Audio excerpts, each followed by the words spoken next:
There are other functions, however, some of them more legitimate than others. One is to run secret wars. Another thing is to disseminate propaganda to influence people's minds.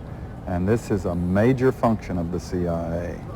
And unfortunately, of course, it overlaps into the gathering of information. You have contact with a journalist. You will give him true stories. You'll get information from him. You'll also give him false stories. You also work on their human vulnerabilities to recruit them in a classic sense, to make them your agent so that you can control what they do, so you don't have to set them up sort of, by putting one over on them. So you can say, here, plant this one next Tuesday. Can you do this with responsible reporters? Yes, the Church Committee brought it out in 1975, and then Woodward and Bernstein put an article in Rolling Stone a couple of years later.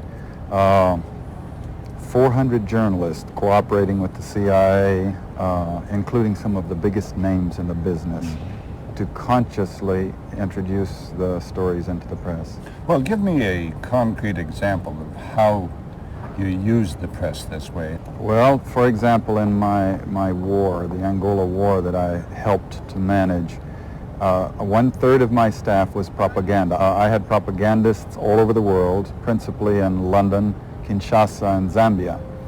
We would take stories which we would write and put them in the Zambia Times, and then pull them out and send them to a journalist on our payroll in Europe. But his cover story, you see, would be that he'd gotten them from his stringer in Lusaka, who had gotten them from the Zambia Times. But after that point, the journalists, Reuters and AFP, the management was not witting of it.